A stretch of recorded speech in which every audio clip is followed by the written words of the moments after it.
따끈따끈한 이슈를 속속 들이파헤치는 풍문으로 들어오시오.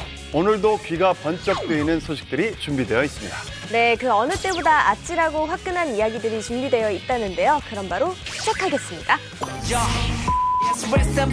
사기꾼들만 남아 우릴 갉아먹는 짓 죄를 지은 자들이여 꼭 벌을 받으소서 언론과 대중들이여 그를 믿지 마소서.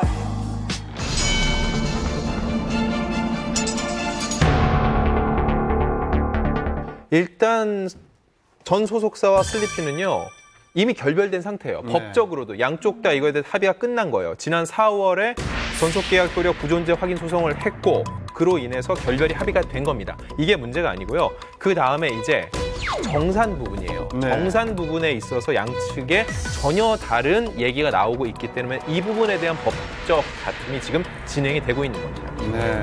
그러니까 저는 그 정산 내역서를 자세하게 보고 싶다라는 거죠. 영수증을 보고 싶다라고 주장을 하는 거고 임의로 작성된 것만 봐왔기 때문에 제가 정산표를 안 봤다는 게 아니라 계약서 자체에서 제가 원하면 보여주기로 돼 있어요.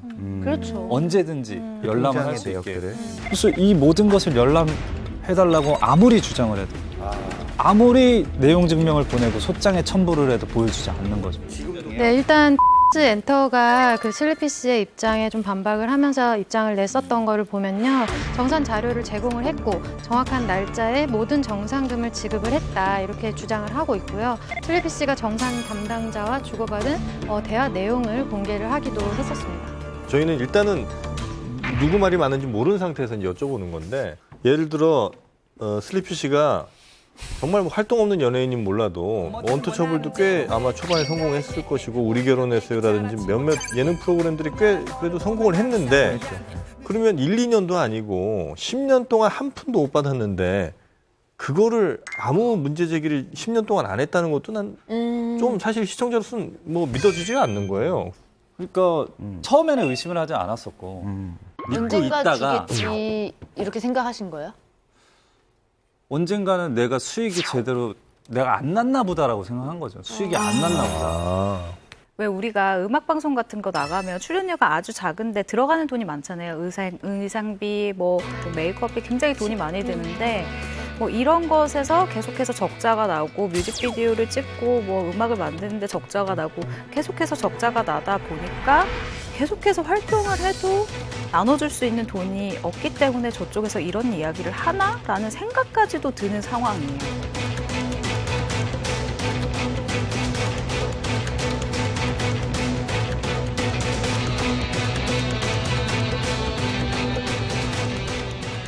네, 이렇게 슬리피 씨의 생활고 보도가 나간 후에 측에서도 입장을 발표를 했는데요. 2016년까지 정상분과는 별개로 뭐 그러니까 슬리피 어머니의 병원비는 물론 슬리피 휴대폰 사용료 그리고 또 차 보험료의 50%를 내줬고 또 언터처블의 팀 숙소를 제공하고 있었음에도 불구하고 슬리피 씨가 어머니와 함께 살 집이 필요하다고 요구를 해서 월세를 주면서 개인적인 공간을 마련해 줬다라고 측에서는 주장을 하고 있습니다. 어머니와 함께 살 집을 마련해 달라고 해서 마련해 줬다라고 하는 건 조금 다른데 제가 혼자도 살고 싶었고 회사 측도 혼자서 살 집을 구해줄 테니 나 혼자 산다를 해봐라. 그래서 나 혼자 산다를 찍었어요. 그리고 그거에 이어서 우리 결혼했어요도 제 숙소에서 찍었어요. 제가 혼자 살고 있었어요 원래. 그 집에서 1년 넘게. 근데 제가 얘기를 했죠. 어차피 혼자 사는데 어머니랑 누나가 와도 되냐? 된다. 그렇게 된 거지. 슬리피 씨 휴대전화비 내줬다고 또 내역서를 공개했잖아요. 보니까 휴대전화 요금이 매달 50만 원 정도 나왔더라고요. 근데 일반적인 휴대전화 비용보다 액수가 훨씬 많긴 한데 왜 무슨 50만 원은 너무 많은 거 아니에요? 나도 뭘 사고 싶잖아요. 그러니까 뭐 옷도 가끔 사고. 그 휴대폰으로 결제를 하는 걸로? 소액 결제로. 생필품 뭐 같은 걸. 가끔 뭐 음식도 사 먹을 수 있고. 그래서 저희 멤버들끼리는 이거가 가장 삶의 낙이었어요. 네, 그리고 이것도 대출금이었어요. 그러니까 대여금이었어요. 근데 사실 그 슬리피시 기사 읽다 보니까 댓글을 또 보게 되잖아요. 어떤 분들은 야 그렇게 돈도 없는데 걔는 무슨 돈으로 키우고 가끔 이렇게 명품 보이는 건 넌 그건 뭘로 산 거냐 이런 댓글들도 있어요. 거기에 대한 입장은 어때요? 개 한 마리 키우는 거 돈 꽤 들어가는데. 뭐 사실 강아지 같은 경우는 뭐 그렇게 막 돈이 많이 안 들어가요. 그러니까 내가 돈을 쓰려고 하면 많이 들어가죠. 근데 그걸 떠나서 제 주변에 정말 친한 친구부터 강아지 사업하는 친구 되게 많아요. 그리고 팬분들이 강아지 선물 제일 많이 줘요. 그리고 협찬도 많이 들어요. 나보다. 그럼 명품 옷이나 뭐 운동화 뭐 이런 것도 명품은 뭐 빌린 것도 있고. 뭐 그렇죠. 뭐 짭도 있고. 그게 90% 이상이 90% 이상이 짭인 거죠. 예. 가품을 선물 받은 적도 있고 아니면 진짜 제가 뭐 많이 알려졌지만 그 재계약금을 분할해서 받았는데 정말 사고 싶을 때 한두 번 정도 샀어요. 그 돈을 올인해서 산 적도 있고. 어쨌든 지금 뭐 슬리피 씨의 답만 주장만 들을 수밖에 그렇죠. 없는 이유가 저희가 뭐 사전에 인터뷰 요청을 했어요. 그런데 네, 안녕하세요. 문자로 답변드려 미안합니다. 저희 당사의 입장에서는 거짓 주장을 계속하고 있는 슬리피가 장기간 출연하고 있는 프로그램에서 중립적인 입장을 지키면서 인터뷰를 요청하시지만 지금 상황에선 중립적일 수 없을 것이라 판단되어집니다. 죄송한 말씀이지만 인터뷰에 응하지 않겠습니다라는 메시지를 보냈습니다. 결국 이번 분쟁은 법정에서 시시비비를 가리게 됐는데요. 슬리피 씨 혹시 이 자리를 빌어서 하고 싶은 말 있으신가요? 더 이상 이렇게 뭐 제가 막 또 전 회사가 이렇게 뭐 하는 게 아니라 법원에서 모든 걸 판단해서 그 결과를 가지고 나중에 얘기하면 되지 않나 싶어요. 33년 만에 수면 위로 떠오른 화성 연쇄살인 사건의 유력 용의자 이춘재. 스튜디오를 경악에 빠뜨린 그의 충격적인 두 얼굴 전격 공개. 한 동네 아이들이 동시에 사라졌다. 개구리 소년 5명의 결말은? 할아버지는 국민배우, 아버지는 전 국회의원. 그녀가 공항에서 붙잡힌 이유는? 데뷔 이래 첫 열애설 터진 걸그룹 카라 출신의 박규리. 그녀의 마음을 사로잡은 연하남은 누구? 지금 풍문으로 들어쇼에서 공개합니다. 가을이 깊어지는 10월이 시작되자마자 뜨거운 뉴스가 연예계를 강타했습니다. 열애설이 터졌다고요? 시작부터 정말 부러운 일이네요. 네. 행복한 열애설의 주인공은 그 1995년에 7살일 때 M채널 코미디 프로 오늘은 좋은 날 그 소나기 코너에서 활약을 했었거든요. 그리고 그 기억하시겠지만 뇌야? 하는 그 여인천하 드라마에서 어린 능금 역할로 출연을 해서 아역 배우로 데뷔를 했던 박규리 씨입니다.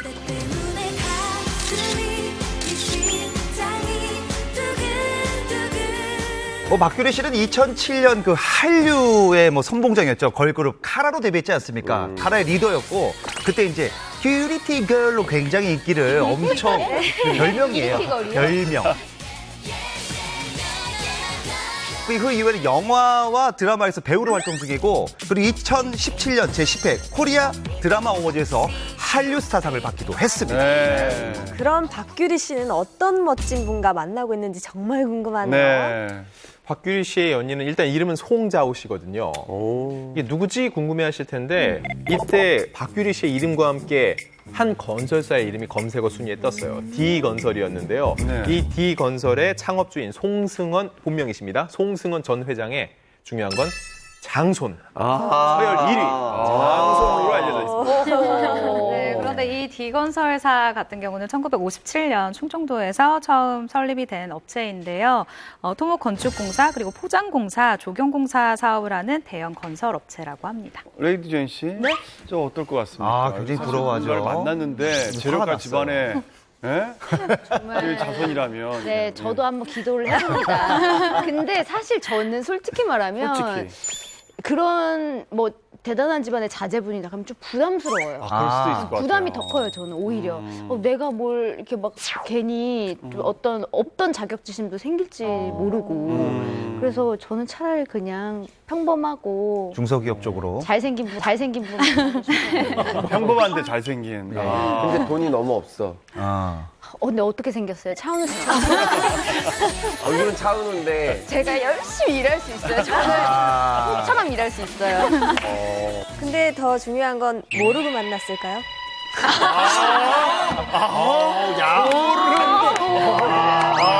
네네. 혼자 있는 분들의 아주 그냥 질투 질투심 어린, 어린. 치기 어린 생각이라고 네. 생각해 주십시오, 그리 씨. 네, 송자호 씨에 대해서 알려드리면요. 스펙이 아주 화려합니다. 미국 보스턴의 월러틸 예술학교에서 파인아트를 전공을 했고요. 2015년에는 디건설에 입사를 해서 전시 후원과 기획을 담당을 했습니다. 또 2016년부터는요. 독립 큐레이터로 활동하고 있습니다. 근데 또 화제가 된 게 나이 차이입니다.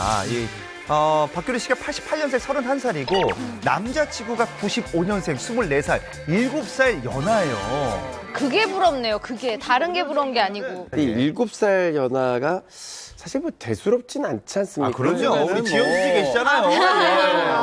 예. 10살 이상은 차이 나야 연하. 그리고 저는 이분의 그 감정을 너무 이해하는 게 연하 남자친구를 저도 이제 사귀다 결혼을 했잖아요. 네. 터널시아예요.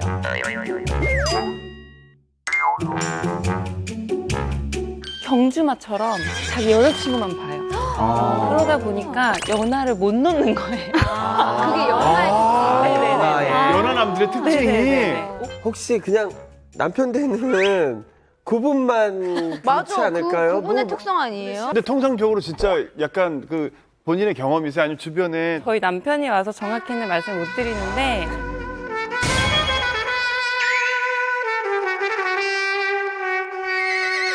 제가 연하남을 이분만 만나요. 어디가 지금 CCTV 보고 있어요. 저기 있어. 주먹을 쥐고 있습니다, 갑자기. 예. 얼굴 빨개졌어요. 미안해 여보. 두 분은 도대체 어디서 만났나요? 송재호 씨는 M 아트센터에 지금 현재 수석 큐레이터로 있는데 네. 거기서 진행된 낙서천재 전시회에서 두 분이 처음 네. 만났다고 합니다. 문화생활을 하다가. 네. 사실 박규리 씨가 뭐 활동 틈틈이 시간이 나면 미술관이나 뭐 뮤지컬이나 이런 뭐 문화 활동을 굉장히 좋아한대요. 그리고 미술에도 평소에 관심이 많아서. 저도 좋아해요. 근데 못 만나잖아요. 예재 씨. 아무리 그런데 찾아다녀 봤는데. 잘 다녀. 근데 지금 그 전시회가 6월부터 시작을 했다고 하고 지금 두 분이 만난 지 3개월 정도 됐다고 합니다. 얼마 안 됐네. 3개월밖에 안 됐어요. 곧 100일 파티 해야죠.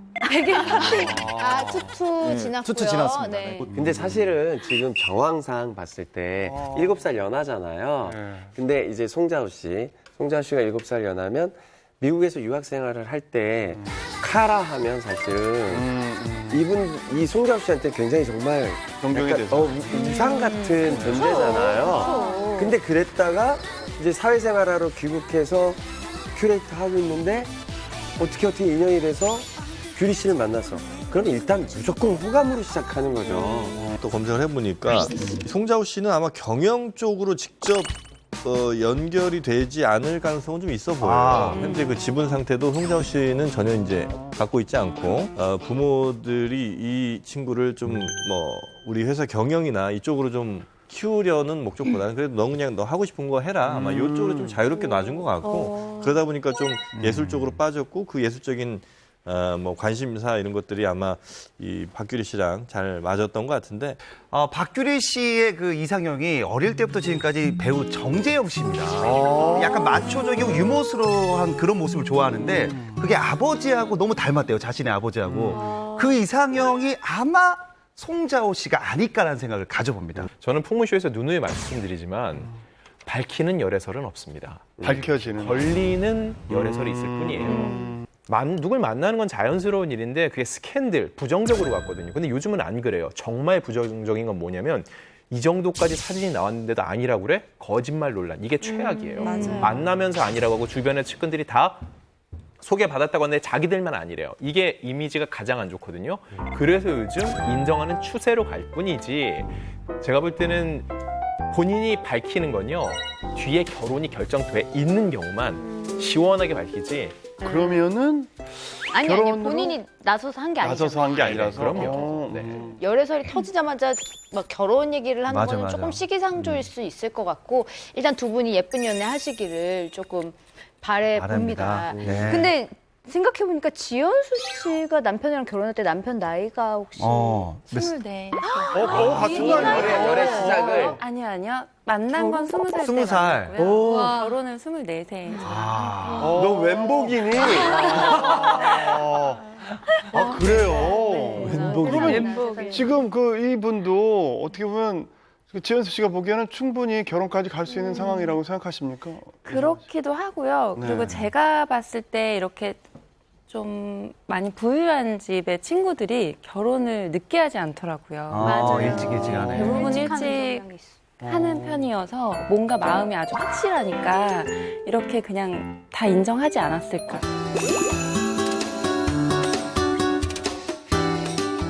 자, 얼마 전 한 유학생이 미국에서 신종 마약을 몰래 들여오다 공항에서 붙잡혔습니다.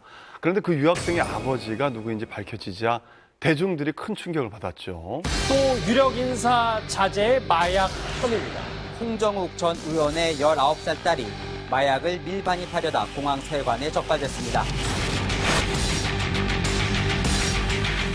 네, 지난달 27일이었어요. 인천공항 검색대에서 굉장히 수상한 가방이 발견됐습니다. 그리고 이 가방 안에는 신종, 변종, 대마가 들어있었어요. 네. 그런데 이 가방의 주인공이요, 자유한국당의 전신이죠. 그 한나라당에서 18대 의원을 지내고 5년간 H경제제 회장을 지낸 홍정욱 전 의원의 딸 홍모 씨였습니다. 네. 저 이 뉴스 들었을 때 네. 깜짝 놀랐던 게요. 이분은 도대체 짐 싸면서 이걸 무슨 생각으로 집에 쌌을까? 그러니까요. 안 걸릴 줄 알았을까? 마약 계속 이해가 안 가는 냄새가 게 것 같아요. 공항에서 네. 계속 뭘 걸리잖아요. 지난번에도 또 그러니까. 그랬지만 아니 우리 공항 이 시스템을 검색대를 이쪽 무시하나? 굉장히 세거든요. 세죠. 아니 어떻게 가방이나 이런 데다가 이걸 갖고 들어올 생각을 하는지. 아니 그리고 불과 얼마 전에 그 시그룹 크게 장남이 뉴스가 마약을 나왔는데. 걸린 적이 있잖아요. 적발된 적이 있는데 그걸 보고도 이렇게 대담하게 가지고 온다는 건 무슨 심리일까요? 홍정욱 전 의원은 현재 한 푸드회사의 회장으로 재직 중에 있는데요. 이분은 아마 이걸로 많이 기억하실 거예요. 하버드 대학교 학사 출신이시고 또 스탠퍼드 대학교 로스쿨 출신이기도 하고요. 이렇게 명석한 분야에다가 워낙 잘생겼던 외모 때문에 저는 이분을 그 아주 베스트셀러가 된 칠막칠장 때문에 아마 많이들 기억하실 거예요. 그때 수많은 여성분들이 이분을 이상형으로 꼽기도 하고 굉장히 그 책 때문에 유명해지셨던 분이었죠.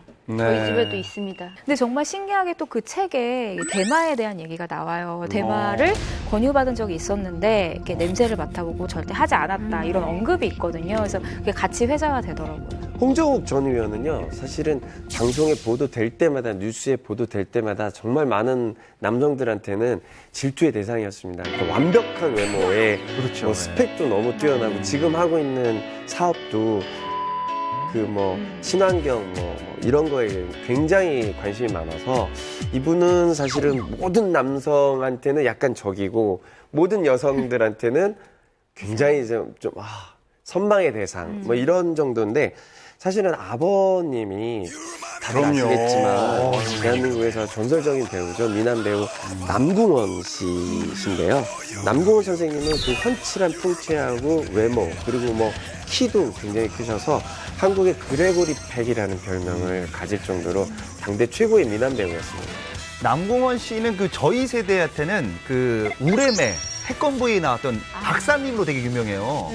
거기 나오셨거든요, 예전에. 그래서 이순재 선생님하고 거의 동갑으로 알고 있거든요. 저희 세대는 그걸로 많이 유명한. 저도 이제 이 옛날 얘기 좀 다루는 프로그램에서 굉장히 많이 다뤄지는데 다들 그 얘기 하시더라고요. 신성희를 당대 최고의 배우로 보는데 외모는 남궁원이 안 틀렸지라는 얘기를 할 정도로 서구형 미남의 전형이셨고 저는 제일 기억에 남는 거는 이제부터 자신 있어요. 그래? 그게 다 너희 엄마 덕이지. 주스 모델로 굉장히 단란한 가정의 딱 아버지로 나오고 마지막에 그 주스를 한 잔 딱 들어 보이시면 정말로 마시고 싶은 그런 이미지로 기억에 남아있어요. 근데 그 시기가 홍정욱 전 의원이 혹시 뭐 내년 총선에 도전하는 게 아니냐 그런 기사들도 좀 맞아요. 봤거든요. 그런 얘기 그 많았어요. 이후에 따님이 아주 어떻게 이렇게. 홍정욱 전 의원 같은 경우가 자유한국당 입장에서는 좀 그래도 신선한 인물에 그래서 좀 보수의 어떤 좀 여러 사람들을 좀 아우를 수 있는 이런 사람일 거라 생각을 해서 그래서 사실은 대선 얘기까지도 나왔단 말이에요. 어이구, 예. 총선 이후에 이제 대선까지도 이제 얘기가 나왔었는데 뭐 이런 사건이 벌어지니 이제 완전히. 근데 이렇게 뭐 할아버지랑 아버지가 뭐 사회적으로 굉장히 좋은 이미지를 그동안 쌓아왔는데 자녀의 마약 문제로 한순간에 엄청난 큰 타격을 받은 것 같아요. 네, 그 홍정욱 전 위원의 딸은 좀 간이 큰 것 같습니다. 이 당시에 가방에만 숨긴 게 아니라 옷 주머니에도 숨기고 들어와요. 이게 쉽지 않거든요. 그래서 바로 적발이 됩니다. 예. 숨긴 건지 아니면 그냥 정말 아무 생각 없이 갖고 온 건지 모르겠는데 여튼 이번에 적발된 마약을 보면 굉장히 강력한 그 향정신성 의약품인 LSD 이게 뭐 코카인의 한 100배 정도 환각 효과가 있다고 하는데 LSD 그다음에 이제 그 최근에 계속 문제가 됐던 액상대마 있죠. 예, 그 카트리지랑 그다음에 암페타민 성분의 알약인 이라는 게 있는데 이게 이제 총 3가지 종류의 마약을 아마 지금 들여온 것으로 확인되고 있고요. 근데 궁금한 게요. 그럼 미국에서 가져올 때부터 검색대에서 상관이 없나요? 이건 한국에 들어가면 안 되는 물건. 미국에서 나갈 때는 예를 들면 뭐 지금 요 같은 거나 아니면 이제 액상대마 같은 경우 미국에서 합법인 경우 합법인 경우가 합법이죠. 주마다 다를 수 있지. 그러니까 이제 이것들은 내가 뭐 처방받아서 가는 것이다. 이제 이렇게 하면 사실 이걸 적발할 이유는 미국에서는 없는 거죠. 대신 그거 이제 도착한 우리나라에서는 미국과 다른 기준이 있으니까 이건 이제 적발이 되는 것이고. LSD도 합법입니다. LSD는 아니죠. LSD는 아니고. 네, 검찰은 마약 밀반입을 적발하자마자 사실 구속영장을 바로 청구를 했었습니다. 하지만 법원의 생각은 조금 달랐는데 일단 초범인데다가 주거가 일정하고 또 어리다라는 이유로 구속영장을 기각을 했다고 합니다. 홍정욱 전 의원의 딸은 만 18세, 그러니까 미성년자예요. 네, 올해 미국의 유명 대학에 입학을 했다고 합니다. 구속영장 기각에 대해서 굉장히 또 말들이 많긴 합니다. 이게 뭐 한두 알도 아니고 굉장히 큰 양을 갖고 왔기 때문에 이 정도라면 뭐 본인만 하려고 했겠느냐.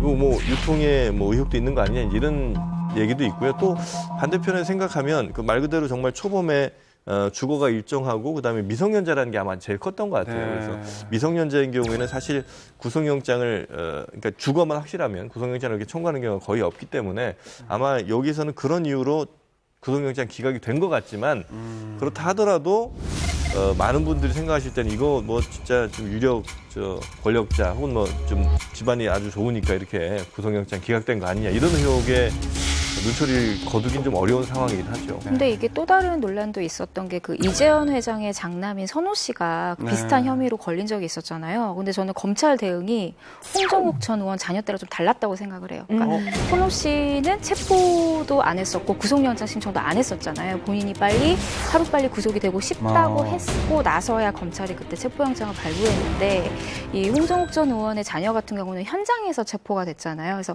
네티즌들 사이에서는 이것 가지고도 좀 차별이 아니냐 이런 또 시선도 있더라고요. 아버지인 홍정욱 전 의원은 어떤 입장인가요? SNS를 통해서 입장을 밝혔는데요. 모든 것이 자식을 제대로 가르치지 못한 제 불찰이다.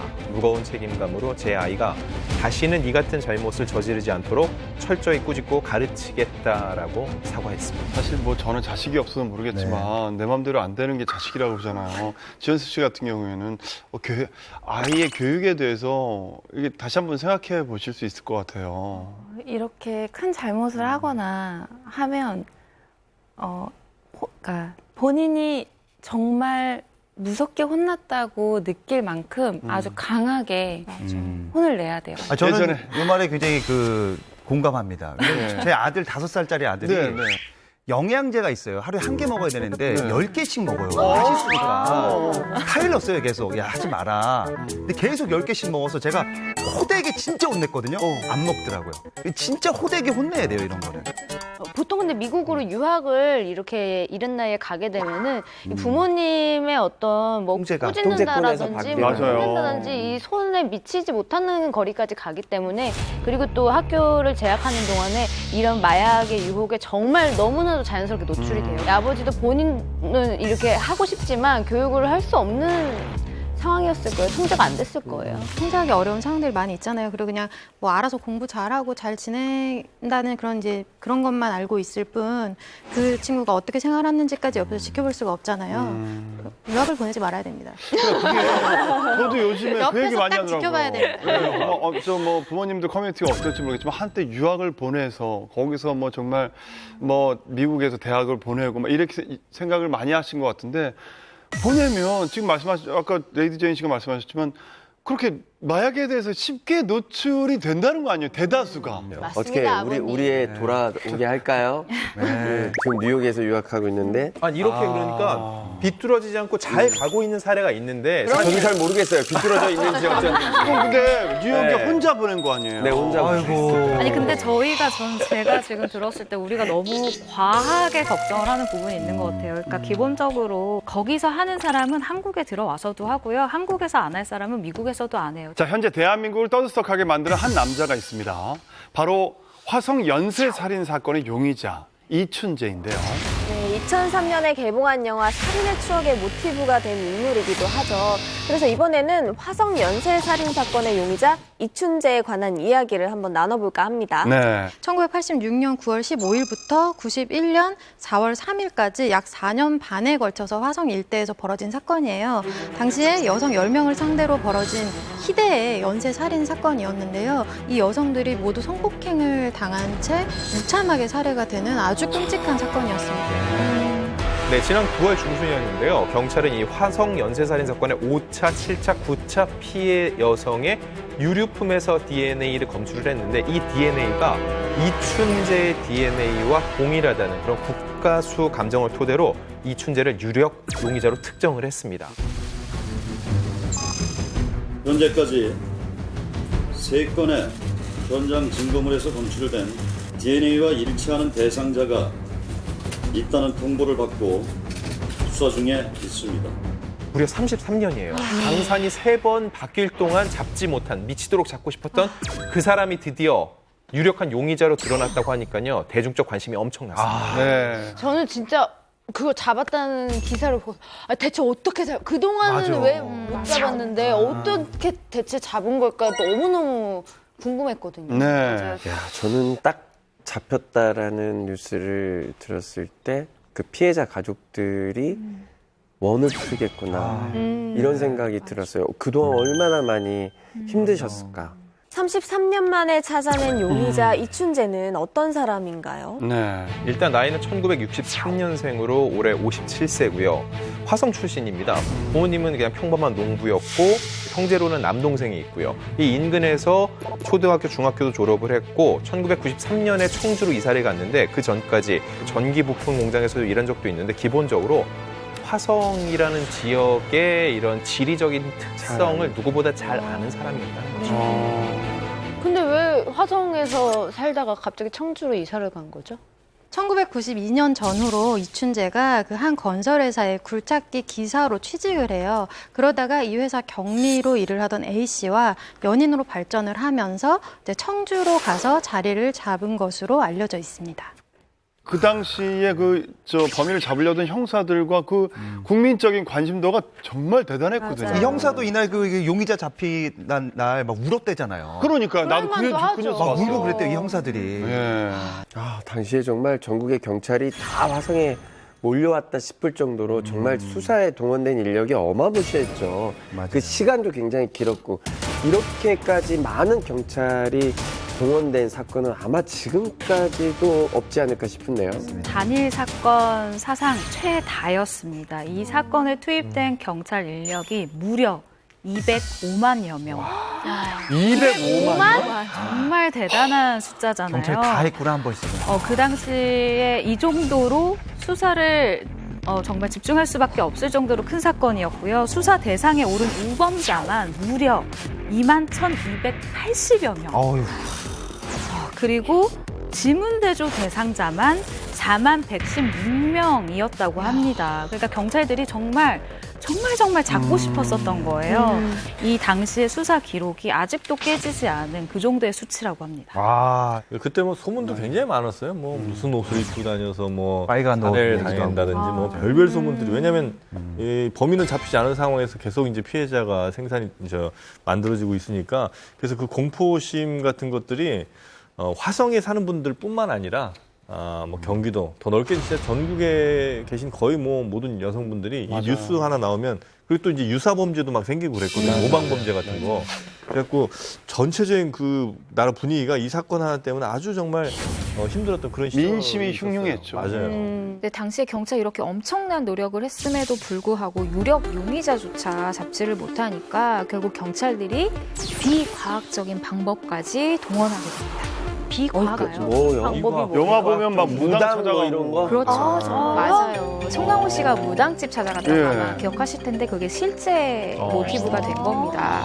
무당집을 찾아가서 그러니까 나름 용하다고 생각되는 무당집에 가서 범인이 누구냐, 용의자가 누구일 것 같냐, 좀 추려달라 이렇게 얘기를 하면 막 무당이 막 어떨 것 같다 막 이렇게 얘기하는 모습이 나왔었잖아요. 심지어 심령술사 제보에도 귀를 기울이면서 이렇게 수사에 반영을 하고 했었다고 합니다. 그러니까 그만큼 절실하게 잡고 싶었던 거죠. 정말 지푸라기 하나라도 그럼요. 잡고 싶은 네. 심정이었을 것 같아요. 그 무당의 조언에 따라서 허수아비를 막 세워놔요. 그 허수아비에 적힌 문구가 정말로 막 무시무시합니다. 어떤 글귀냐면 너는 자수하지 않으면 사지가 썩어 죽는다.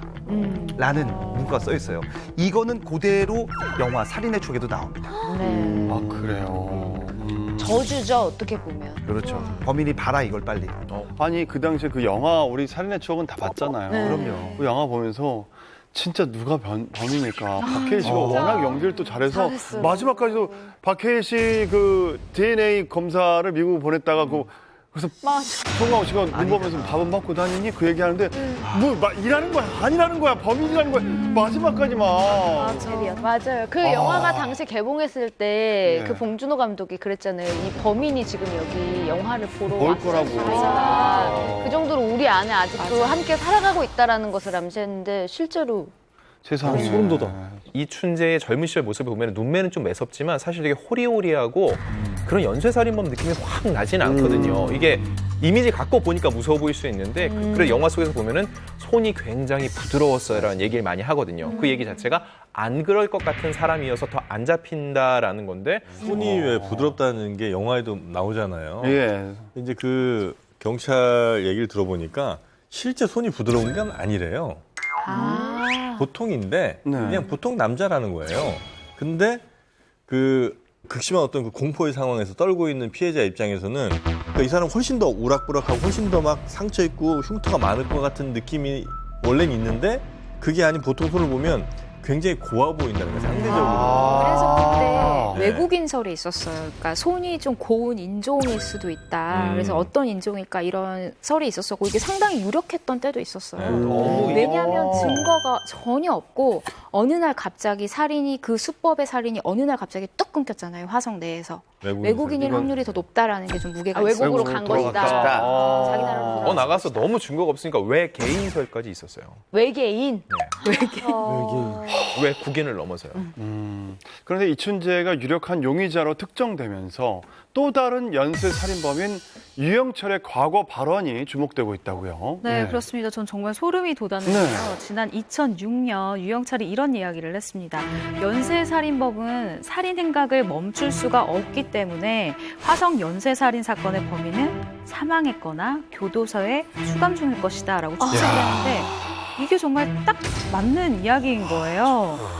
용의자인 이춘재는 1994년 1월에 처제를 성폭행하고 살해한 혐의로 무기징역을 선고받고 교도소에 수감 중이었습니다. 근데 이춘재는 집을 나간 아내에 대한 분노로 당시 20살밖에 안 됐던 처제를 성폭행하고 살해한 것으로 알려졌는데 그때 이춘재의 나이가 32였다고 합니다. 실제로 그 이춘재의 성격이 어떠냐면은 그 사이코패스의 좀 전형이기는 한데 그 한 번 화가 나면은 정말 주변 사람들이 그 누구도 부모님도 말리지 못하는 성격이었다고 해요. 일단 뭐 동서가 있는 자리에서 아내한테 뭐 잿더리를 집어 던진다든지 그러면서 막 피를 흘릴 때까지 때린다든지 화가 나면은 약간 분노 조절 장애가 있는 이런 성격이었던 것 같아요. 사이코패스를 이제 가리는 법이라는 퀴즈가 하나 있어요. 뭐냐면은 자매가 있는데 어느 장례식장에 갔는데 너무 마음에 드는 남자를 두 자매가 동시에 마음에 든 거예요.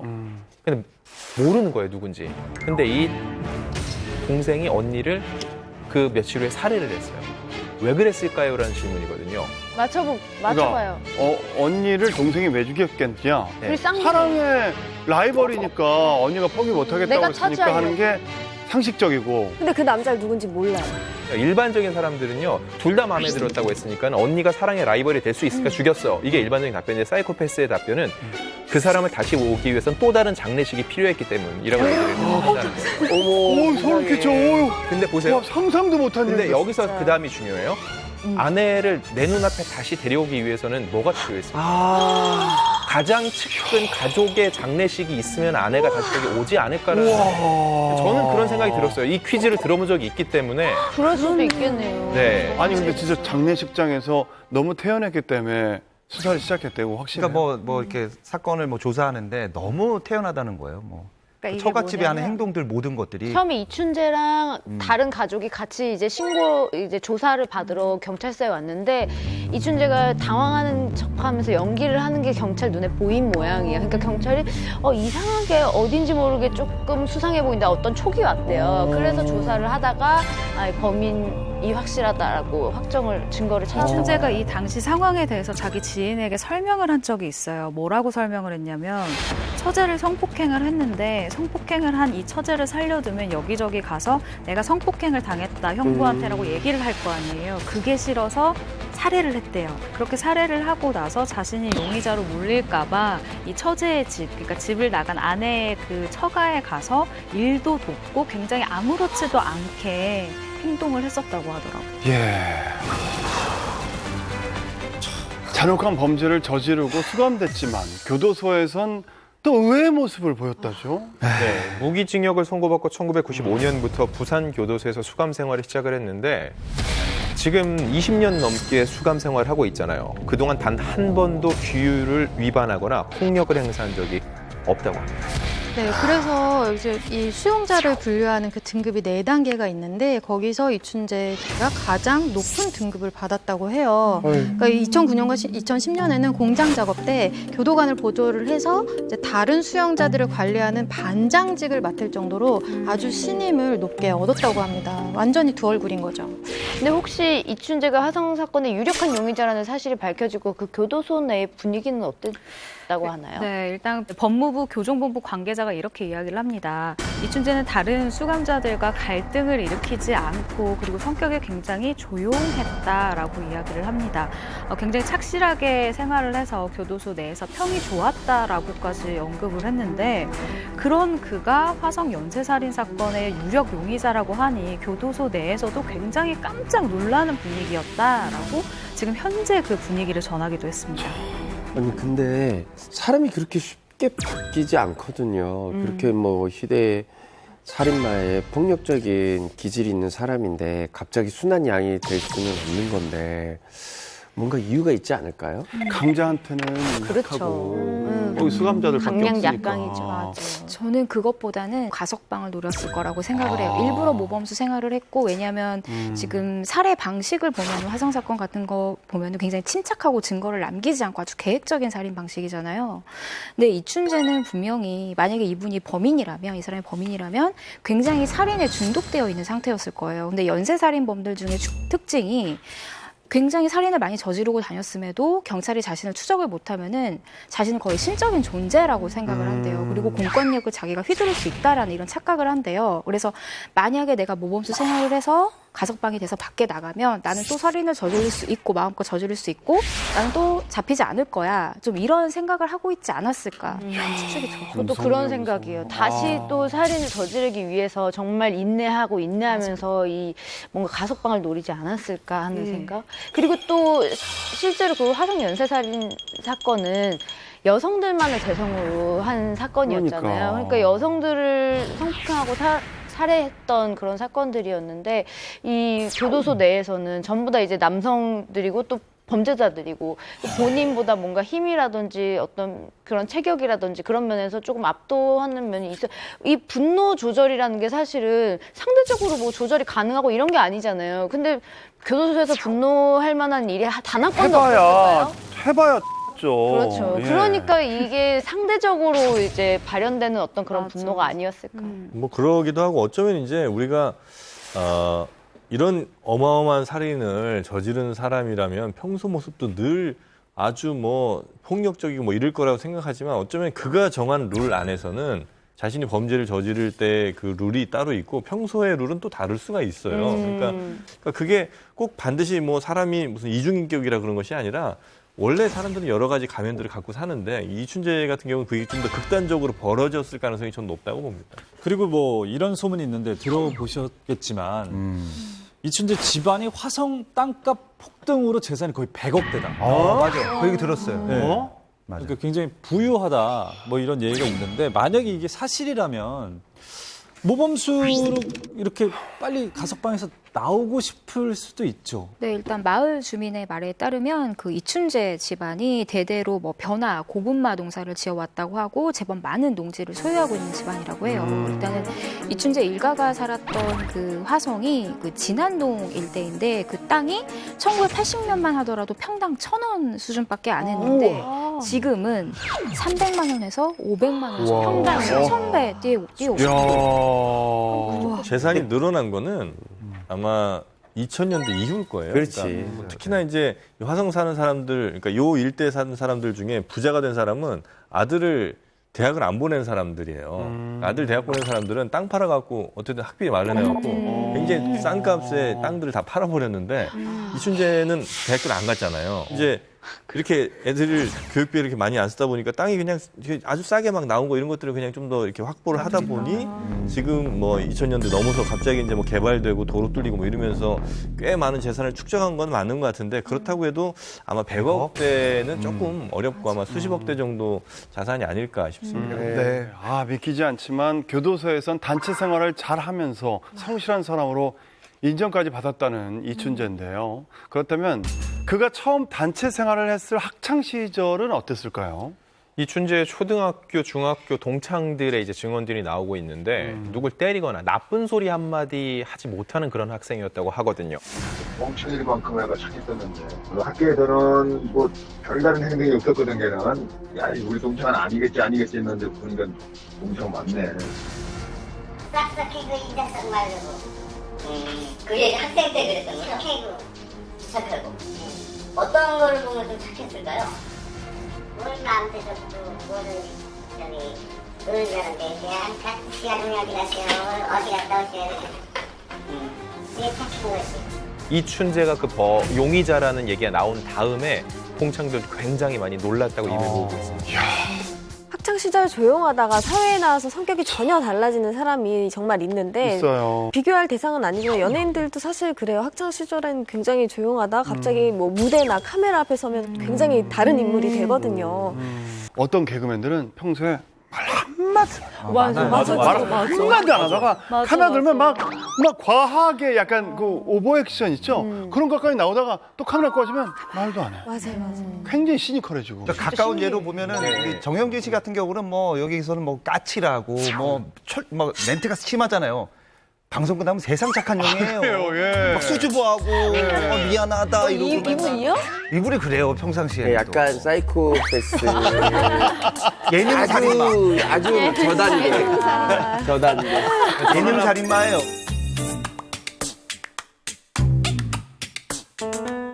그 이춘재가 유력한 용의자로 특정이 되고 나서 동창들이 당연히 너무나 놀랬겠죠. 근데 정말 충격에 빠진 분은 따로 있습니다. 바로 어머니인데요. 이 어머니는 이번 일을 알게 된 다음에 뭐라고 얘기를 했냐면 내 아들이 진짜 착했기 때문에 나 정말 이게 믿어지지 않는다 이렇게 얘기를 하면서 아 얘가 이렇게 된 게 정말 내 가슴이 천갈래 만갈래로 찢어지는 것 같다 이렇게 얘기를 했습니다. 이춘재 씨의 근데 어머니가 사실은 끝까지 아들을 좀 믿고 싶은 게 아니었나라고 생각되는 부분이 있어요. 왜냐하면 이춘재 어머니를 인터뷰한 신문사 기자가 30년 전에 경찰이 배포한 그 몽타주를 가지고 어머니한테 보여준 거죠. 혹시 아들과 닮은 것 같냐라고 물어봤는데 30년 전에 이미 몽타주가 뿌려졌을 때 그것을 구해서 이제 어머니한테 보여드린 거예요. 지금 네. 예. 어머니가 이걸 딱 보시더니 이렇게 이야기를 했다고 합니다.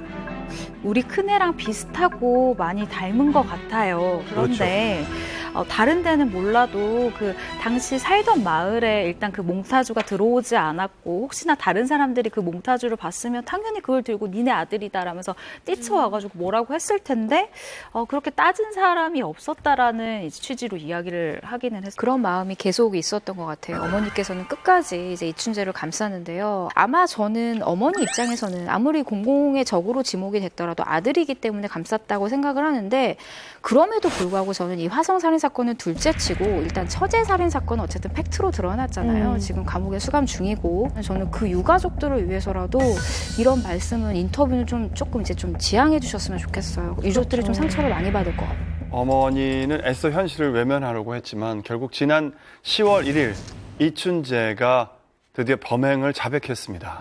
네. 경찰이 그동안 9차례 대면 조사를 실시를 했거든요.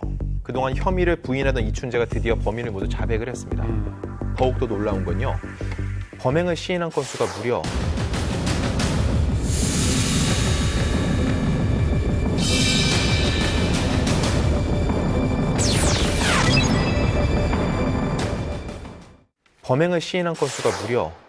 기존에 알려진 거를 넘어서서 14건이었습니다. 이게 웬일입니까? 어떻게 14건을 화성 살인 사건으로 묶이는 10차례의 사건이 있거든요. 근데 이제 이춘재는 화성 사건 전후에 일어난 3건의 미제 사건도 인정을 했고요. 처제를 성폭행하고 살해한 청주에서 2건의 추가 범행이 있었던 것도 또 있었던 것으로 알려져 있습니다. 굉장히 충격적이죠. 이번 사건에 프로파일러 9명이 투입이 됐습니다. 그리고 법 최면 전문가 2명이 들어갔는데 라포라고 해요. 이게 뭐냐면은 그 사람과 대화를 하면서 다그치면서 끄집어내는 게 아니라 정서적인 친밀감을 이끌어내서 그 사람의 난 당신을 신뢰한다 이걸 통해서 그 사람이 진실을 말하도록 만드는 거거든요. 그걸 통해서 결국은 자백을 이끌어낸 건데 근데 이 와중에 이 사람이 이미 몇 건에 대해서는 증거가 나와 있고 더 이상 혐의를 부인할 수 없는 상황에서 오히려 자기를 과시하고 싶은 이런 전시하고 싶은 효치 이걸 노리고서는 그것도 내가 다 했어요라고도 할 수 있기 때문에 현재는 어느 사건에 대해서 진범인지 확신을 하기보단 용의자를 놓고 이걸 맞춰가는 과정이 필요한 거죠. 자, 이춘재가 자백은 했지만 화성 사건은 이미 공소시효가 만료돼서 처벌이 불가능하다고 합니다. 그래도 많은 사람들은 이거 처벌해야 된다는 입장이거든요. 사실은 여러분들 어떻게 생각하십니까? 공소시효와는 무관하게 이걸 처벌하는 법이 새로 개정이 돼야 된다라고 생각하십니까? 아니면은 일단 살인죄는 2015년 공소시효가 이제 없습니다. 살인은 무조건 계속 수사를 하는 거거든요. 근데 그 전의 사건이겠죠. 그렇죠. 이걸 소급 적용할 수는 없고요. 네. 저도 마찬가지고 많은 사람들의 마음은 아는데요. 대한민국은 법치주의입니다. 감정적으로 끌어오른다고 그 법을 갑자기 근간을 흔드는 거는요. 국가 근간이 흔들리는 거기 때문에 사실 저는 쉽지 않다고 봐요. 처벌을 하자고 하면 더 처벌할 게 더 오래 가둬놓는 건데 이미 무기징역이에요. 그러니까 뭐 사실은 큰 의미는 없어요. 그러니까 물론 그래도 사회정의를 한 번 더 어떤 뭐 법정에 세운다든지 뭐 이런 걸 통해서 네가 저지른 범죄가 다시 한번 유죄로 판결 나는 걸 이제 보고 싶은 국민들의 심정 뭐 충분히 이해하죠. 하지만 그걸 위해서 또 다른 뭐 법을 만든다거나 하는 것은 굉장히 좀 사실은 사법 체계를 안정성을 좀 해칠 우려는 분명히 좀 있는 것 같고요. 지금 밝혀지지 않았던 수많은 다른 뭐 미제 사건으로 남았던 이것들에 대해서 그 피해자의 마음을 좀 달래줄 수 있는 진실 밝히는 게 저는 지금 상황에서는 제일 중요한 것 같습니다. 네.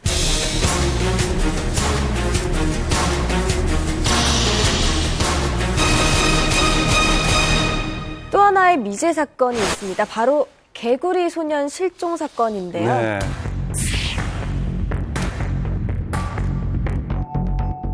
사건은 1991년 3월 26일에 발생을 했거든요. 근데 이날이 어떤 날이냐면은 5.16 군사정변 이후 중단됐던 지방선거가 30년 만에 부활을 한 날이어서 임시 공휴일이었어요. 근데 그러다 보니까 아이들이 학교에 안 갔겠죠. 근데 대구 달서구에 있는 그 아이들이 학교에 가지 않고 그날 5명이 동시에 사라지는 희대의 사건이 벌어지게 된 겁니다. 저도 이제 워낙에 큰 사건이어서 아직도 조금씩 기억이 나는데 당시에 도롱뇽알 주우러 간다고 해서 동네 뒷산으로 향했고 마지막 모습은 동네 주민이 보고 두어 번 이렇게 목격을 했는데 그리고 사라져서 아직까지도 미제 사건으로 남아 있습니다. 당시 수색에 연 32만 명이 동원됐다고 하는데요. 국내 단일 실종 사건으로는 최대의 규모인데 결국 아이들을 찾지 못했죠. 저도 그 데뷔했을 당시거든요.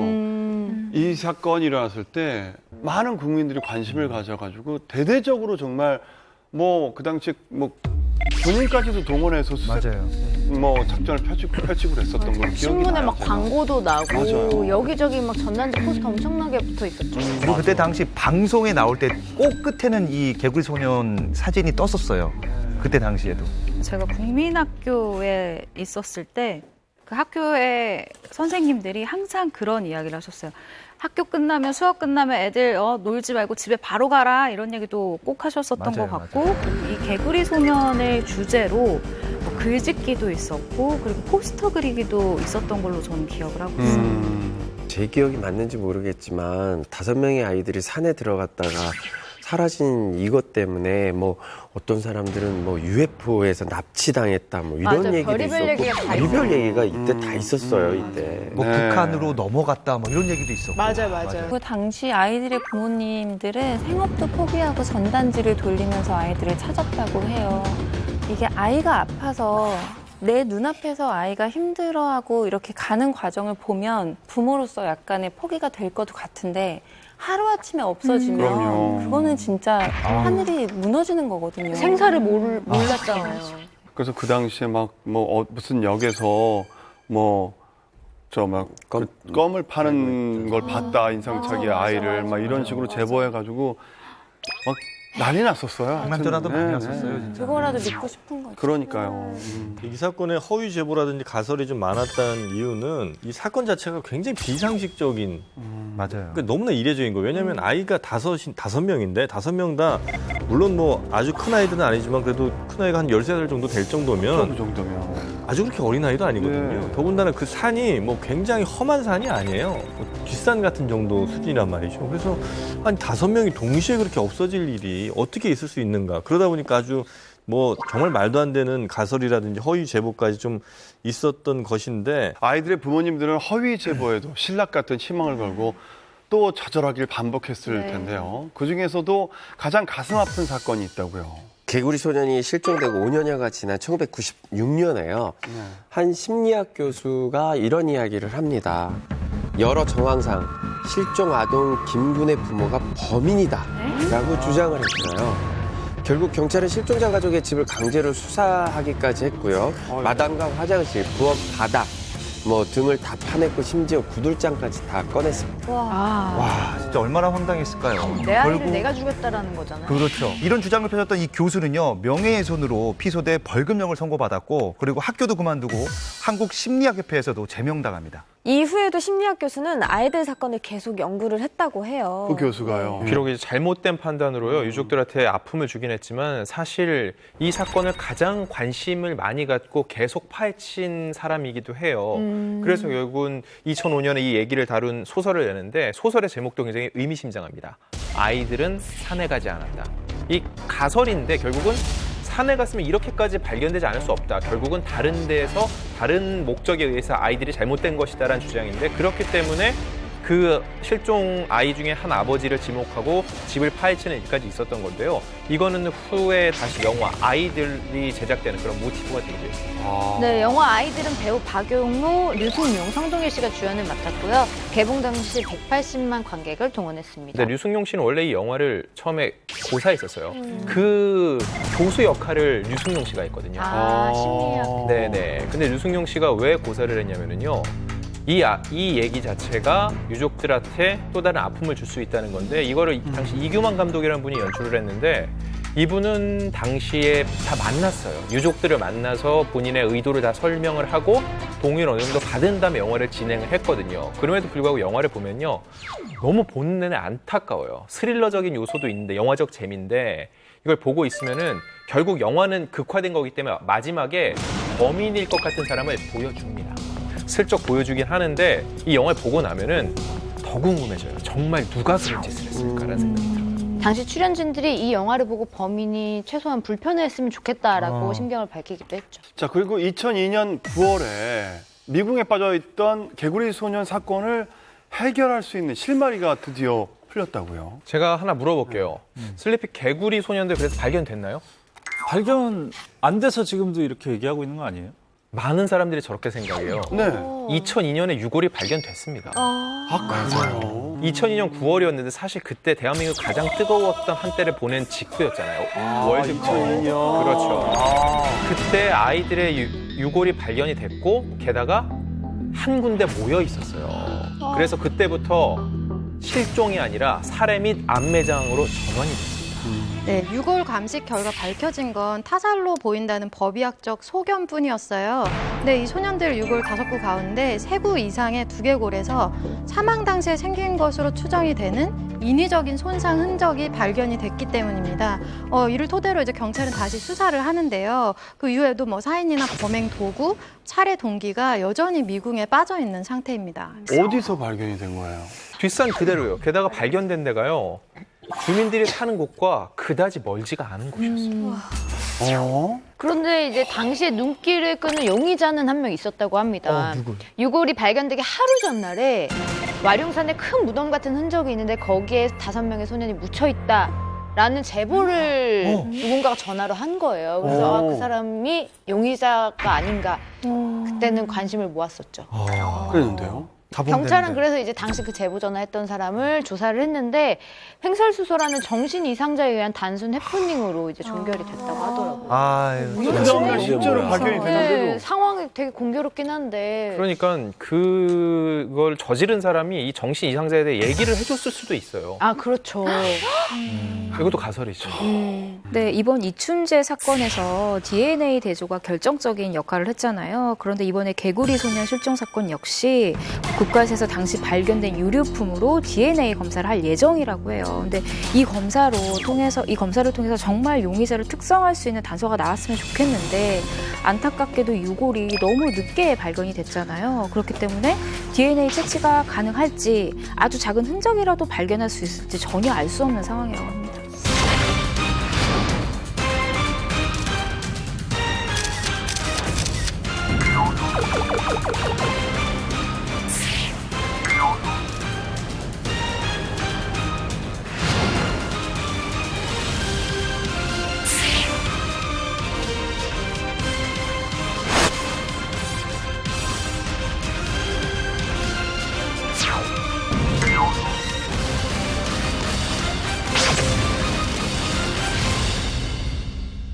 자, 이렇게 열띤 수사에도 풀리지 않는 미제 사건은 여전히 존재하는데요. 연예계에도 의문이 풀리지 않는 미제 사건이 있습니다. 네. 어떤 사건들이 있죠? 극단적인 선택을 했지만 사후에도 의혹과 미스테리가 계속 남아있는 가수 김성재 씨와 김광석 씨입니다.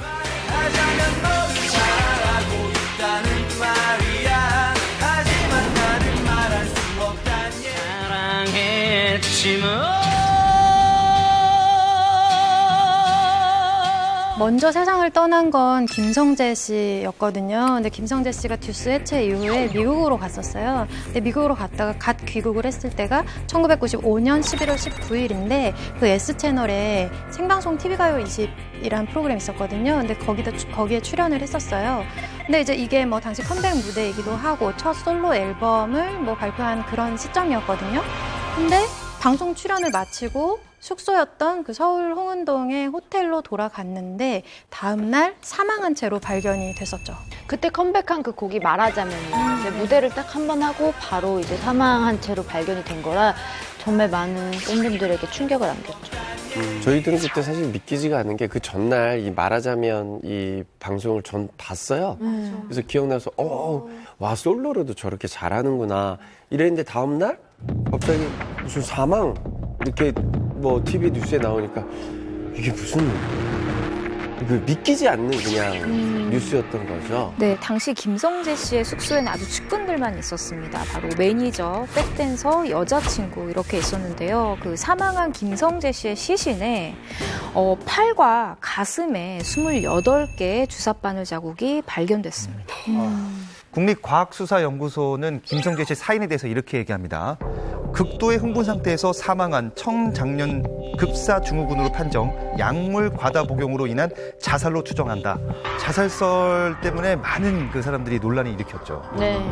김성재 씨가 이제 미국에서 앨범을 열심히 솔로 활동을 위해서 준비를 하고 미국의 흑인 댄서들까지 다 데려와서 지금 방송을 했기 때문에 첫방을 하고 첫 방이 너무 잘 됐고. 너무 잘 됐죠. 근데 누가 봐도 자살할 이유가 없기 때문에 자살 추정이라는 것에 굉장히 논란이 있었던 것 같아요. 김성재 씨의 죽음은 24년이 흐른 지금까지도 여전히 의문에 쌓여 있고 많은 분들이 좀 궁금해하는 부분들도 많은데 2011년에는 S채널에서 방송한 그 박신양 씨 주연의 드라마 사인의 소재로 쓰이기도 했습니다. 하지만 결국 지금 공소시효를 넘겨서 안타깝지만 영원히 미제 사건으로 남게 됐죠. 김성재 씨의 사망 미스터리 못지않게 김광석 씨의 죽음에 얽힌 진실 역시 여전히 시원하게 밝혀지지 않아서요. 유족들은 물론 팬들에게도 큰 상처를 주고 있는데요. 김광석 씨는 1996년 1월 6일 새벽 자택에서 숨진 채 발견이 됐는데요. 경찰은 부인 서예순 씨의 진술을 근거해서 우울증에 의한 자살로 결론을 내렸지만 이후 자살설은 가족과 지인들의 진상규명 요구, 서예순 씨의 석연찮은 인적으로 다시 의혹을 삽니다. 이때 제가 제 기억에 대학로에서 연극을 하고 있었을 때였는데요. 연극의 선배들이 김광석 씨하고 또 친분이 있는 분들이 많이 있어요. 그래서 연극하러 갔는데 갑자기 김광석 씨가 죽었다 이래서 이제 난리가 났었어요. 근데 뭐 주변에 있는 친한 선배들이 뭐 극장에서 울고 막 그럴 리가 없다 막 이랬던 기억이 좀 있습니다. 이거 라디오를 진행하셨어요, 이분이. 그 주변의 DJ분들은 하나같이 의혹을 제기하시더라고요. 특히 지인들이 납득하지 못하는 의문의 출발점은요. 전날 밤늦게까지 팬미팅을 진행한 김광석 씨가 불과 몇 시간 만에 스스로 목숨을 왜 끊었냐 이 대목이거든요. 그럼요. 그뿐만이 아니에요. 세상을 떠나기 전날요. 새 음반을 내자고 계약까지 맺었어요. 그리고 그날 저녁에는 절친한 가수의 박하키 씨를 만나서 우리 내년에는 함께 공연을 하자라고서는 굉장히 건설적인 미래를 내다보는 얘기를 했던 사람이 갑자기 이런 선택을 했다는 게 납득할 수 없다는 게 주변의 반응이었어요. 평소 가족과 딸을 끔찍히 사랑했던 것으로 알려졌던 김광석 씨는 왜 유서 한 장을 남기지 않았는지 이 김광석 씨의 죽음은 여전히 지금도 풀리지 않는 미스터리로 남아 있습니다. 그런데요, 한국 연예계 역사상 최고의 미스테리로 남은 사건이 있다고 합니다. 어떤 사건이죠? 땅으로 꺼졌나 하늘로 솟았나라는 말이 딱 들어맞는 경우인데요. 그녀의 행방을 아는 사람이 아직까지도 단 한 명이 없습니다. 7, 80년대 당대의 톱 모델이자 정말 주목받는 배우였던 윤영실 씨에 대한 이야기입니다. 지금 봐도 굉장히 세련된 외모고요. 또 굉장히 서구적인 얼굴이고, 그리고 굉장히 그 특유의 분위기가 카리스마가 있어서 그 당시에 패션계 사람들 그리고 배우 쪽 사람들이 굉장히 주목하는 신인이었다라고 입을 모으셨어요. 맞습니다. 많은 분들이 무명 배우로 알고 있는데요. 70년대 충무로 영화계에서는 아주 주목을 받는 기대주였다고 해요. 일단 당시 연예계 관계자에 따르면 이 윤영실 씨가 걸음걸이나 이런 표정이 그때 당시에 활동했던 다른 여배우들하고 분위기가 완전히 달랐고 강능적인 분위기가 있었기 때문에 많은 감독들이 좀 주목을 했던 배우였다고 합니다. 당시에 예쁘지는 않아도 자신만의 매력을 발휘하는 개성파 모델의 원조로 큰 사랑을 받았다고 하는데요. 결국 충무로 영화계에서 러브콜을 받았어요. 사실 1년차 패션 모델이 바로 주연급 배우로 발돋움한다는 게요. 이게 일반적인 일이 아니었기 때문에 당시도 굉장히 큰 화제를 모았다고 합니다. 그렇죠. 패션 모델 출신 여배우 1호인 셈인데요. 21살의 나이에 1970년 영화 어디서 무엇이 되어 다시 만나리에 음악 데뷔를 했고요. 안개는 여자처럼 속삭인다는 윤영실, 오수미 자매가 또 공동주연을 맡아서 화제가 됐던 작품입니다. 서울 관객 6만 9천 명을 동원하면서 그의 흥행 6위까지 했다고 하더라고요. 네, 그런데 1980 1986년 5월에 서울 강남경찰서에 윤영 씨를 찾아달라는 그 신고가 접수가 돼요. 근데 그 신고자가 누구냐면 윤영실 씨의 친언니 오수미 씨였습니다. 동생이 며칠째 연락이 되지 않는데 집 문은 굳게 닫혀 있고 주변 사람들한테 물어봐도 아무도 영실이를 본 사람이 없다. 이런 실종 신고를 한 거죠. 당시 이제 신고를 받고 경찰이 그 집에 가서 문을 따서 문을 열었는데 집안 분위기가 굉장히 차분하게 잘 정돈돼 있는 그 분위기였다고 합니다. 네, 일단 이 유명 여배우의 실종 사건을 접수한 경찰은 전담반을 꾸려서 그녀의 행적을 뒤쫓기 시작합니다. 일단 최근 근황부터 쫓기 시작하는데 특별한 그런 사건들이 없는 거예요. 그리고 두 번째로는 배편 그리고 비행기편의 그녀의 출입국 기록을 봤는데 이것을 통해서 해외로 나간 기록까지도 없어요. 그런데 한국에서도 보이지 않는단 말이죠. 그래서 몇 달 뒤에 수사가 결국은 좀 흐지부지 됐었고 그녀의 실종 사건은 미제 사건으로 남겨지게 됐습니다. 집안을 잘 정리를 해둔 거라면 어디에 외출을 갔다가 사고를 당한 걸까요? 전혀 이거에 대한 무슨 증거나 자료나 이런 것들이 없는 거죠. 그러니까 자살이냐 타살이냐 뭐 이렇게 모르고. 그거에 대해서 의심을 가진 뭐 수사 그러니까 아직 없어요? 실종인 거죠, 그냥. 그렇죠. 네. 아직 전혀 단서가 없어서 이게 미제로 남은 사건인데 지인들에 따르면 평소 윤영실 씨 행실로 보아서 자살이나 잠적을 할 이유가 당시에 전혀 없었다고 하고요. 그리고 그 자살하면 보통 유서나 쪽지라도 조그마한 글이라도 남길 텐데 그런 단서가 전혀 발견되지 않았다고 합니다. 자, 그런데 동생뿐 아니라 언니인 오수미 씨의 인생 역시 파란만장했다고요? 네, 언니 오수미 씨도 이야기거리가 있습니다. 1973년 패티김의 히트곡을 동명으로 영화한 신상옥 감독의 이별에 출연하면서 유부남인 신 감독과 사랑에 빠져 스캔들이 터집니다. 이 일로 신상옥, 최은희 부부는 이혼했고 오수미 씨는 신 감독과 두 아이를 낳았습니다. 이후에 더 충격적인 사건이 벌어져요. 네.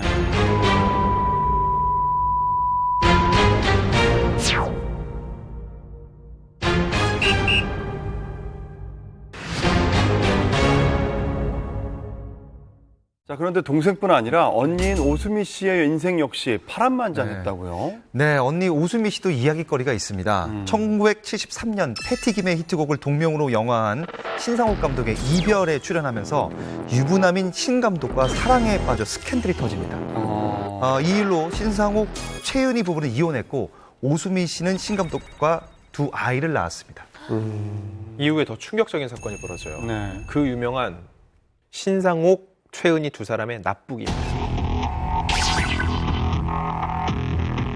북한에서 데려가 버린 거예요, 진짜. 네, 그래서 오수미 씨 홀로 아이를 키우게 됐는데 그러다 두 사람이 북에서 탈출해서 돌아왔고요. 이때 오수미 씨는 두 아이를 신 감독에게 보내고 본인은 배우로서 재기를 시도했던 겁니다. 그리고 나서 사진작가 김중만 씨와 재혼까지 했는데요. 새로운 시작을 하는 듯 보였지만 동생이자 패션 모델이었던 윤영실 씨가 행방불명되는 그 사건이 일어나고 이혼까지 하면서 아주 힘든 외로운 삶을 살았습니다. 함께 연예계 활동을 하던 동생이 갑자기 실종이 되고 또 사랑하던 남자가 북한으로 납치가 되고 근데 진짜 제정신으로는 못 버텼을 것 같아요. 이후에 정말 비극적인 소식이 전해지게 됩니다. 1992년 어느 날 하와이에서 그녀가 사고를 당했다라는 소식이 전해온 건데 오수미 씨의 승합차가 도로를 달리다가 브레이크가 파열이 되면서 차는 산 밑으로 굴러서 내려가게 되고 그 안에 있었던 오수미 씨가 숨을 거두게 됐다라는 소식이 전해졌습니다. 네, 연예가 미스터리 미제 사건 또 다른 게 있을까요? 일단 지금부터 28년 전이잖아요. 1991년 9월 22일. 정확히 날짜를 말씀드리는 건 이날이 바로 추석이었어요. 이날 생방송을 코앞에 둔 새벽 5시 방송국이 발칵 뒤집히는 사건이 벌어집니다. 방송을 진행할 아나운서가 나타나지 않았기 때문인데요. 개국 때부터 이 아나운서가 함께 했거든요. 근데 단 한 번도 펑크를 내지 않았던 김은정 아나운서가 갑자기 연락이 두절이 된 겁니다. 네, 김은정 아나운서에 대해서 잘 모르시는 분들 많을 것 같은데 잠시 소개를 해드리면은 1978년 이대 신방과를 졸업한 후 그의 동아방송 아나운서로 입사를 하게 되는데요. 이후 84년부터 K채널로 이직해 라디오 리포터로 활약을 하다가 89년 T채널 개국과 함께 자리를 옮기면서 실종 전까지 안녕하십니까 T와 함께 김은정입니다를 진행한다고 합니다. 방송 전날 9월 21일 김은정 아나운서는 오후 4시경 퇴근을 합니다. 그리고 바로 본인의 자취방 50m에 고모집이 있어요. 네. 고모집에 가서 저녁을 먹고 9시쯤에 집으로 돌아옵니다. 네. 그게 가족들이 본 그녀의 마지막 모습입니다. 그래요. 굉장히 미스테리입니다. 이 10m면 사람. 거의 뭐 몇 걸음 그렇죠. 네. 가까운 곳에 있는데. 네, 일단 그녀가 저녁을 먹고 고모집에서 나온 상태였잖아요. 그런데 그때 한 말이 있습니다. 다음날 새벽에 생방송이 있으니 집에 일찍 가서 쉬어야겠다라고 한 거예요. 근데 이 말인즉슨 어쨌든 나는 내일 할 일이 있다라는 얘기잖아요. 그러니까 자기가 스스로 그런 극단적인 선택을 하지 않았을 것이라는 걸 여기서 유추해 볼 수가 있죠. 그리고 실제로 5시에 추석 특별 생방송이 있었다고 합니다. 그런데 여기서 이상한 점이 발견이 돼요. 네. 집에 가서 쉰다고 얘기를 했는데 그대로 하지 않은 거예요. 집에 가서 다시 물품들을 챙겨서 나옵니다. 왜냐면 이날 친구의 병문안을 가기로 돼 있었대요. 뭐 그럴 수 있죠. 그런데 병문안에 가지 않고 호련히 사라집니다. 우와.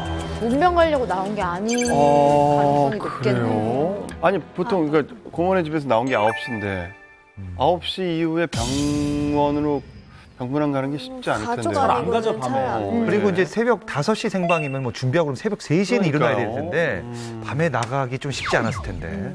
네. 그런데 그날 그녀와 함께 사라진 게 하나 더 있습니다. 예. 그게 뭐냐면 그녀의 가방 속에 들어있던 현금 100만 원이 같이 사라진 겁니다. 근데 100만 원이 그 당시에는 굉장히 큰 돈이에요. 큰 돈이기 때문에 그러니까 지금으로 따지면 한 500만 원? 500만 원 정도? 뭐 저희 있죠. 등록금이 한 180만 원이었으니까. 거의 어디 떠날 때 이제 그렇죠. 들고 가는 그런 굉장히 그럴 수 금액이에요. 있겠다. 그것 때문에 혹시 뭐 납치를 당하거나 뭔가 변을 당한 게 아닐까요? 근데 당시 또 가족들이 이 실종 신고를 아주 조금 늦게 하기도 했었어요. 그런 이유가 있는데요. 아나운서 이제 시험에 합격한 그해 결혼을 했는데 2개월 만에 이혼을 하게 됐대요. 근데 아무래도 이 이혼이 지금도 힘든 일이지만 그 당시에는 특히 아나운서라는 직업을 가진 사람에게는 더욱 힘든 일이잖아요. 그렇기 때문에 우울증 증상을 자주 보여서 가족들 입장에서는 잠시 좀 바람 쐬고 오나 보다, 잠시 일탈을 하나 보다 정도로만 생각을 했었던 거예요. 그래서 3일 후에야 신고를 했었다고 합니다. 근데 그 당시만 해도 제 기억에는 무슨 우울증, 공황장애 이런 말들이 별로 그렇게 없던 시절이었거든요. 그래서 더 약간 본인이 만약에 그런 우울증 병이 있었다라고 치면 조금 더 그게 심해질 수도 있었겠다 싶은데 다발적인 출가나 은신일 수도 있으니까 갈 만한 곳, 소녀원, 기도원, 절을 다 수소문했는데도 없고 해외 출국자 명단을 확인해도 출국하지도 않았고 국내에 있다는 얘기죠. 그리고 납치나 인신매매 가능성도 있으니까요. 낙도라든지 혹은 유흥가 쪽에 대해서도 다 조사를 해봤는데 별다른 단서를 찾지 못했다는 거예요. 결국은 이렇게 쉬쉬해서 될 일이 아니다 싶어서 공개 수사로 전환을 하고 10만 장이 넘는 전단지를 뿌렸지만 여전히 오리무중이었습니다. 진짜 미스테리하다 이거는. 사라졌다라고 이제 표현을 그러니까요. 공인이 아나운서인데. 당시 경찰은 김은정 아나운서의 자살 가능성에 더 무게를 뒀는데요. 왜냐하면 이렇게 주변을 탐색을 했을 거 아니에요. 지인들이 그 김은정 아나운서가 동료들에게 수면제를 사러 약국에 갔는데 실제로 팔지 않더라. 그리고 전동차에 뛰어들어서 죽고 싶은데 처참한 모습이 그대로 보도될까봐 무서워서 못 뛰어들겠다 이런 얘기를 한 것으로 알려졌어요. 우울증이 그만큼 좀 극심했던 상태였던 건 맞는 것 같아요. 근데 이게 약간 자살이라고 왜 좀 생각이 안 되냐면은 이 김은정 아나운서가 평상복 차림에 100만 원을 들고 나갔잖아요. 그러니까요, 그게 저도. 보통 100만 원을 들고 자살하는 그렇죠. 사람이 그렇게 큰 돈을 챙겨서 나가지 않지 않을까 해서 맞아요. 그러니까요. 아니 근데 습관적으로 진짜 죽겠다 이런 소리 하지만 동료에게 그 죽고 싶다라고 얘기를 했대잖아요. 그런 경우는 어떤 심리에서 그랬을까요? 사실 그렇잖아요. 이렇게 이야기 나눈다가 힘들면 정말 뭐 지하철에서 뛰어내리고 싶은데 그럼 내 이쁜 게 뭐 없어지고 뭐 이런 이런 얘기를 그냥 힘들지만 이렇게 툭툭 얘기하는데 이런 사람들이 자살하진 않거든요, 사실은. 근데 그게 저도 그렇게 이렇게 많이들 알고 계시잖아요. 그렇지 않대요. 혹시 또 방송을 보는 시청자분들이 오해하실까 봐 자살하는 분들은 자살을 시도하는 분들은 그런 얘기를 많이 한대요. 그럴 때 정말 잘해주고 많이 관심을 가져야 된다고 하더라고요. 쉽게 지나쳐서 말을 들으면 안 된다고 하더라고요. 자, 그런가 하면 이미 영화되어 많은 사람들에게 알려진 실화도 있는데요. 어떤 작품인가요? 많이 들어보셨을 거예요. I Can Speak입니다. 왜 유명이냐면은 나문희 씨의 연기가 어마어마하게 좋습니다. 그래서 그의 이제 첫 여우주연상을 77세의 나이에 받게 됐는데요. 일본군 위안부 문제를 굉장히 감동적으로 그려냈다는 측면에서 평단과 관객들 양쪽에서 모두 호평을 받았습니다. 네.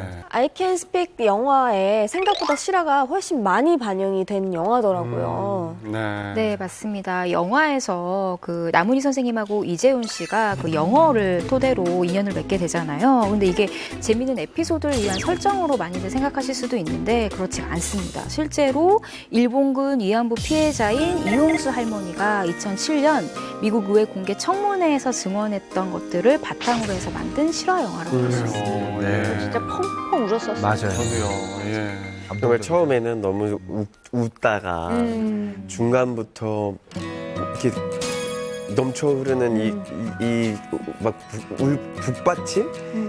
울분 막 이것 때마다 마지막에 터지는데 극장에서 봤거든요, 저는. 그냥 목소리, 이 울음소리가 옆에 사람들한테 정말 죄송할 정도로 좀 크게 울었던 기억이 있는 영화였던 것 같아요. 맞습니다. 영화와 실제 좀 다른 부분이 좀 있습니다. 이 극중 이용수 할머니 역을 맡은 배우 나문희 선생님이 영어를 배우잖아요. 근데 실제로는 이용수 할머니는 이 공청회에서 영어를 사용하지 않았다고 합니다. 요거는 각색이 된 거라고 해요. 저는 보면서 그래서 나문희 선생님이 이렇게 영어를 원래 잘하셨었나 이런 생각을 했었는데 알고 보니 나문희 선생님의 남편분이 영어 교사라고 하더라고요. 그래서 연습할 때 남편분이랑 미국에 사는 딸의 도움을 많이 받았다고 합니다. 그렇군요. 그리고 나문희 선생님이 그 여우주연상 수상을 했을 때 옆에 있던 MC가 전현무 씨였는데 오늘의 이 기쁜 기분을 영어로 좀 소감을 표현해달라 이렇게 짓궂게 이제 질문을 했는데 나문희 선생님이 그때 이제 또 모든 분들을 한번 또 울렸죠. 네. 그 영화에 나오는 그 대사 그대로 I'm standing here today로 시작해서 쭉 영어로 그 이제 해석을 하자면 오늘 나는 지난날 일본 군인들에게 어린 시절을 빼앗긴 어린 소녀들을 위해 이 자리에 나왔다라는 그 영화 대사를 그대로 읽었어요. 그래서 정말 청문회장 연설 장면에서 했던 그 대사를 아직도 외우고 계신 것도 굉장히 놀랍고 그 시상식장에서 굉장히 감동적인 장면을 연출했죠. 자, 영화가 개봉됐을 당시에 실존 인물인 이용수 할머니도 함께 영화를 관람했다고 하는데 어떻게 보셨을까요?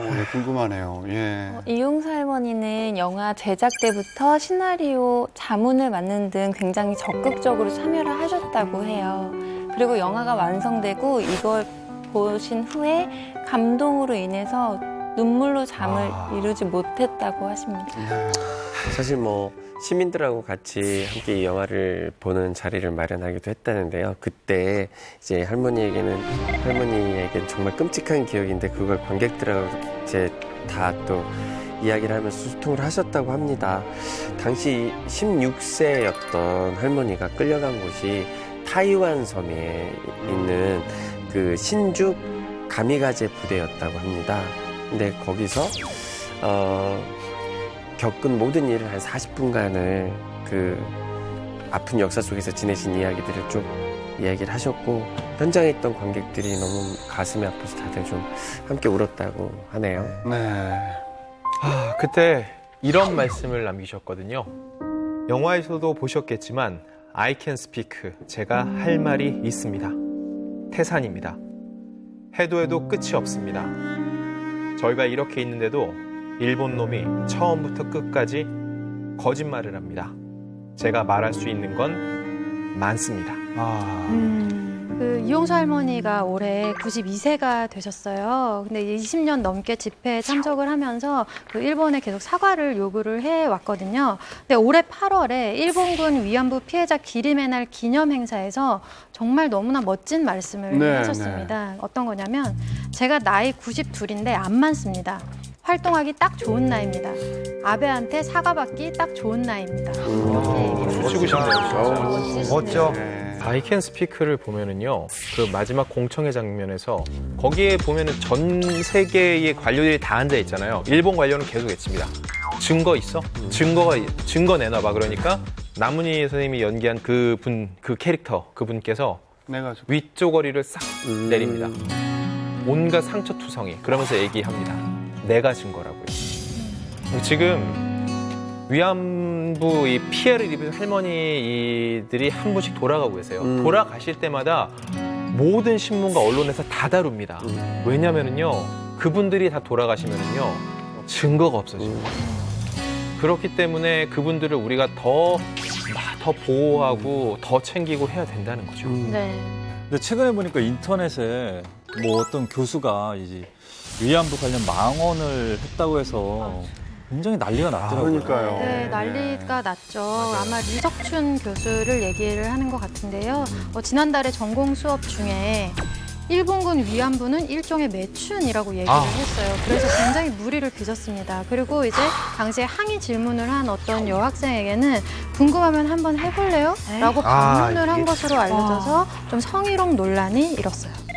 너무 화가 나더라고요. 나중에 해명이라고 그 입장문을 발표했는데 그걸 봐도 전혀 납득이 그게 되지 더 화났어요, 않고 해명하는 게. 어떻게 지식인이라고 하는 교수가 이런 발언을 학생들 앞에서 할 수가 있는지. 그러니까 이런 분들이, 그러니까 저는 학문의 자유는 굉장히 폭넓게 인정을 해줘야 된다고 보지만 그분들이 그런 학문의 자유를 누릴 수 있는, 지금 현재의 자유를 누리고 있는 것은 결국 그분들보다 훨씬 더 먼저 살았던 분들의 어마어마한 희생이 있었기 때문에 가능한 거거든요. 그러니까 최소한의 금도는 지키면서 학문의 자유 혹은 뭐 표현의 자유 이런 것들을 좀 주장해야 할 텐데, 자신에게 주어진 자유가 어디에서 온 건지를 전혀 생각하지 않는 이런 태도가 아닌 것 같습니다. 결국 학교 측에서 위안부 망언 논란을 빚은 류석춘 교수의 전공 수업 강의를 중단을 시켰습니다. 그리고 해당 강의 같은 경우는 대체 인력을 투입을 해서 다시 수업을 이어가는 것으로 결정을 했다고 합니다. 그러니까 이런 사실은 이 할머니들이 산 증인이잖아요. 그럼요. 산 증인이고 역사의 증인인데 이걸 부정하는 이런 사람들이 또 있다라는 뉴스를 접할 때마다 사실 대한민국 사람으로서 사실 좀 너무 화가 나기도 하고, 한편으로는 그런 뉴스를 볼 때 창피하기도 하고 굉장히 떳떳하게 다니더라고요. 이렇게 카메라나 기자들이 질문할 때도 되게 떳떳하게 다니는 거 보면서 막 이렇게 주먹 쥐어지는 느낌 있잖아요. 막 화가 나가지고 어떻게 할 수가 없는 이런 느낌이 있어서 사실 방송에서 어떤 이런 이야기가 나올 때면 한마디 꼭 하고 싶은데 자식에게 부끄럽지 않은 그런 사람이 됐으면 좋겠습니다. 오늘은 대한민국을 뒤흔든 범죄와 충격 실화에 대해서 이야기해봤는데요. 오늘 준비한 소식은 여기까지입니다. 네, 저희는 다음 주에 더욱 솔깃하고 재밌는 풍문을 들고 찾아오겠습니다. 여러분 감사합니다. 감사합니다. 수고하셨습니다.